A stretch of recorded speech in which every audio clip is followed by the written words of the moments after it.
So some preview pages of Mighty Morphin Power Rangers issue 33 have been released, and there's not many pages to look at, but it's something to talk about. And what we see the Rangers trying to get the Solar Ranger to open up, because I'm working on a video about this. Maybe I'll make a video on it, maybe I won't, but it's the whole riding position that the Solar Ranger has been thrown into, because the Solar Ranger, from what we've learned from her in the past 2 issues that we've seen, it looks like she's thrown into the Loner Ranger position right away, where she starts off as an anti-hero or an antagonist, and then she slowly opens up to the team and becomes a hero, joining the team as another Ranger. So it looks like she might be falling into that riding mechanic where she's like the bad hero, the bad guy, and ends up joining him. It looks like we're going to be getting that right away. So within 2 issues, we are having the Solar Ranger quite possibly joining the team already. Now that's kind of concerning that the Solar Ranger might be joining the Rangers already, but who knows how fast this Beyond the Grid story arc has to move at. So we'll see what happens once it happens, because who knows how many issues Beyond the Grid is going to last. It could be 5 issues, it could be 6 issues, it could be 10 issues. We'll find out eventually throughout the next few issues. Now let's talk about these preview pages we got for issue 33.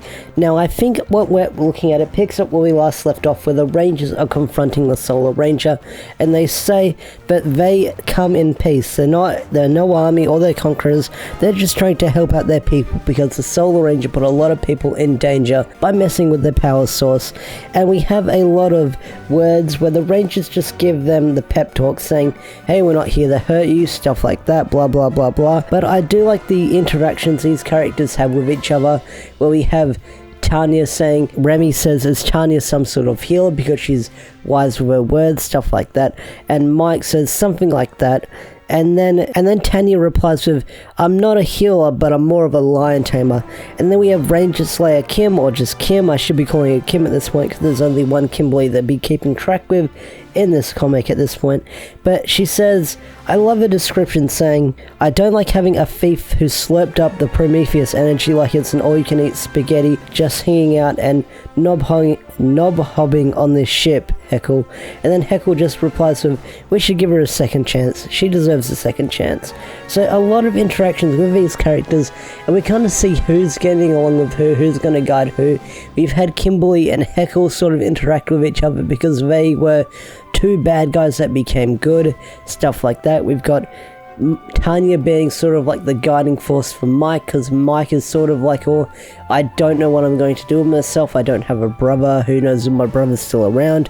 And then we have Andros just being Andros who wants to get home. And then there's Cam, you can't forget about Cam. Cam's like the tech guy, he just the technobabble from what I remember. So everyone sort of had their role, and we've sort of learned how these characters are going to interact with each other within the issues that we've seen them in. So I do like these interactions that they're getting in the comics. They're fun little interactions, I do like them a fair bit. But if there's one thing I want to have some answers to, it was, who was that guy sitting on the throne of issue 32 at the very last panel? We saw some guy who looked like the Quantum Red Ranger or the Time Force Red Ranger sitting on a throne.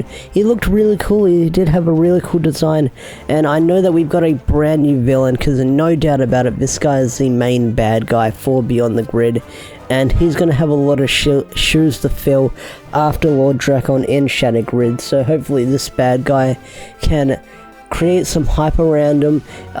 We'll see what happens, because I know that Drakon was a huge driving force in like Shattered Grid, and how powerful he was, and how people were wondering how he was going to be stopped. This bad guy has a lot of shoes to fill, and we'll see if he does fill those shoes in the upcoming issues.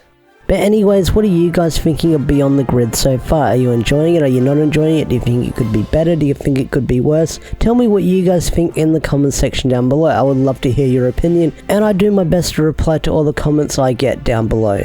And if you enjoyed this video, hit that thumbs up button, subscribe to the channel if you're new, and turn on the notification bell, because my review of Mighty Morphin Power Rangers issue 33 will be out on a Wednesday or on a Thursday, depending on your time zone. So anyways, have a wonderful day, peace out, and take care of yourself.